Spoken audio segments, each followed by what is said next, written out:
Sadi, this is my cousin Aline. She is a makeup artist who will be doing makeup for Voice during shooting of her music video. I have talked to Aline to help you get the interview with Voice. This is the house they will be doing the shooting from. Hello. Yeah, nishaongea na huyu msako ready. Yeah, wera nishamaliza. Msa yeye namleta kesho. Sawa, situpatane tu penye watu tunapatana hapo. Nitamleta hapo.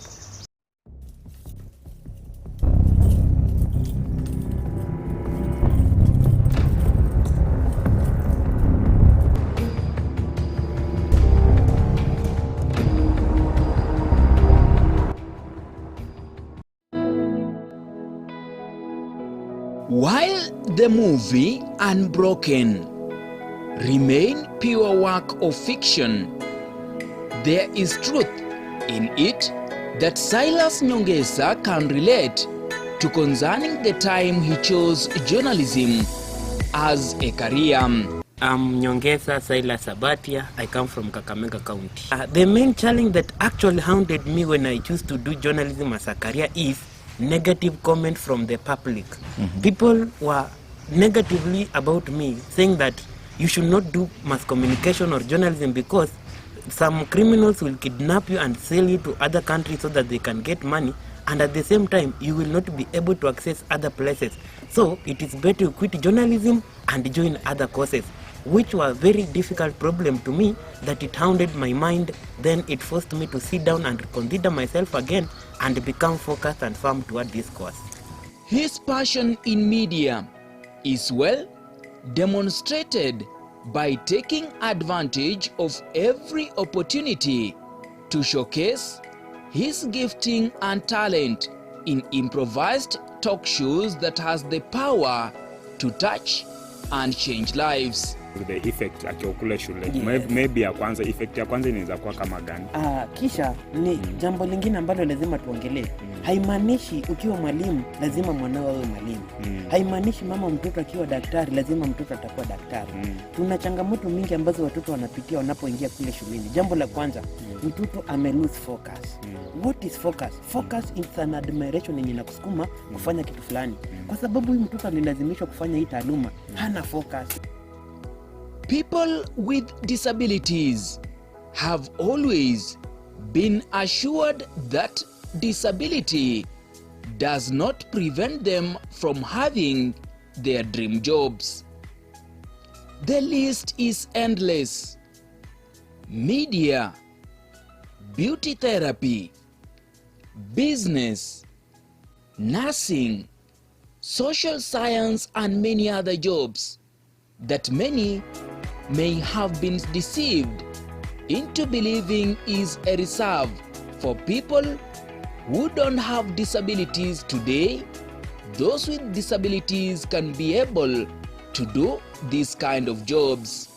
Despite this continual assurance, there is a silent crowd of people with disabilities who believe they were forced through well-manipulated career counseling-based advice or blunt warnings from friends and relatives to make career shifts that did not tally with their dream job. There's this general feeling like people with disabilities don't really, concern us because, the stereotype, like, you assume people with disabilities would perhaps go to special schools. That's how the society was structured. They go to special schools and then they take vocational, studies. So I would say most universities were ill prepared to handle students with disabilities. Although the situation is currently changing, I've seen in many universities we have, disability committees which are trying to mainstream disability and creating the environment, conducive for people with disabilities to learn. So I would say, universities were perhaps caught up. They didn't really prepare for, having students with disabilities. In fact, right now, if a student with disability shows up in a university, I'm sure people would panic fast before they begin thinking about, okay, so how do we make, these accommodations for them? And even the students I've interacted with, they talk about the struggles they've had to do, as students in order to make the environment conducive. And it's sad that sometimes even 1 or 2 or 3 students are lost along the way because, the institutions are not able to adapt things like exams for them or create, mobility, access for them, and other such provisions. Now, I would say, the way Eliud Kipchoge said, no human is limited. Everyone can become everything they want. I'll give you 1 or 2 examples. There's this scientist called Stephen Hawking, if I get the name right. He, was a lecturer, but eventually I think he lost even his mobility, his ability to speak, but he was able to become a lecturer. Special accommodations were made for him, and he could still, express himself. So I would really say no one is really limited. Like another example I have of a student who was in my class. Of course, I teach journalism, and the student has to do, all the practical work, camera, editing, and so on. So I was teaching in an institution which this studio where we do the practical work was on the 3rd floor. And unfortunately, there was no lift. But I had this student who was using a wheelchair, because of an accident he had. And he was like the best photographer I've ever met. But he was able to, carry on with journalism, even, take photos in, events, very busy places, and just grow his skill. So for me, I would say, if a person with disability has this dream of becoming this or that, it's only for the society to try and make accommodations so that he's able to, or she's able to pursue their career. Because that kind of thinking that people with disabilities don't have certain abilities has led the society to stigmatize them, perhaps force them into certain careers that they didn't want, take up vocational, training, and so on. And in fact, there's a very interesting story about, a friend of mine called Paul Mugambi, who is blind, and who says that there's a time, when he was in school, donors came and they were giving students, apparatus for being cobblers. But when they got to him, those apparatus had finished. And he said he thanked God because they didn't give him those things, meaning he could become whoever he wanted. And today he's done some bit of law, and he's an activist and a very productive member of society. But if that stereotype of the society had continued, you see, they would have stifled his dreams. He's blind, but he has 1 or 2 or 3 degrees, and he's a productive member of the society. Okay, so far I haven't encountered a student who is blind in my class, but I've had those who have limited vision.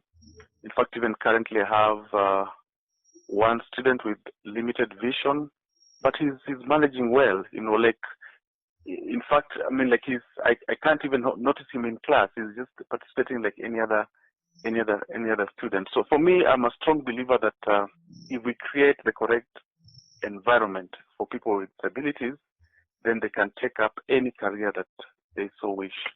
Mm-hmm. Yes, so it's true, because of the limitations of the society and our limited worldview of what disability is, and families assuming that people with disabilities cannot think for themselves, then they go ahead and make decisions for them, So yeah, I know there are many, many people with disabilities who are forced into careers that, they have no idea what they are about, and they've been forced to think that that's the best for them. But I think it's, again, the society behaving badly by assuming, people with disabilities cannot think, they don't have desires, they don't have ambitions, and making decisions for them. And it's just something that we need to educate the society about, so that they are more alive to the, feelings, thoughts, and aspirations of people with disabilities, as just like any other member of the community. Although I'd also be quick to say even the society, even people without disabilities, students, they've also been forced to, careers that they didn't want. Like I see in my class sometimes, because I teach at Muranga University, sometimes I see students who come and they want to do journalism, but they tell me, my parents told me when I come, I should change to, let's say, education. So sometimes also society, we have this bad behavior of assuming we can make decisions for our children, maybe because of the harsh economic realities, and we don't allow them. So I would say, yes, it's worse for people with disabilities, but also in the society, even for people without disabilities, we find that sometimes we try to force them to think in one way or the other. Okay, I would say the situation is changing, yeah, because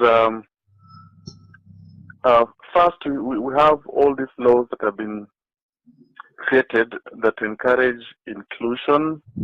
Of course, in the past, we had people with disabilities in segregated schools, which we called special schools, so they were not really interacting with people without disabilities. But today, there's this concept of inclusion, which is under the law, like the Kenya Constitution 2010 and the Disability Act, which ensures that there's inclusion, as in people with disabilities can go to the schools that people without go to. They can learn in the same environment. I think we also have some push towards specific employment for people with disabilities, especially in government institutions. There's that push that a certain percentage of workers have to be people with disabilities. I also like what some companies have deliberately done, like Safaricom, employing specifically people with disabilities. So I would say the society is changing, and of course, when people begin to see that the society begins to see that people with disabilities can be productive members of society, you can be served by a person with disability, and it is okay, then they'll be encouraged to take up some of these, professions. Now, and then, okay, what can be done? Yeah, what can be done is basically to have, more talks, more conversations with the community, more talks with educators like teachers, parents, caregivers.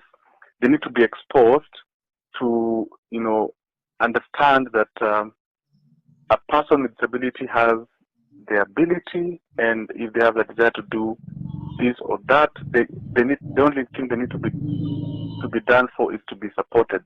So we need more talks, more engagement at the local level. We also need to do more research that would, for example, say, like just map out people with disabilities and some of the careers they've done. And this information is also given to, let's say, career masters in high schools or primary schools, or even, the career office in universities, so that they're able also to guide people with disabilities in order to achieve their dreams. I think as I've mentioned, perhaps it's just more education, more groundwork to be done. When you have any opportunity to speak.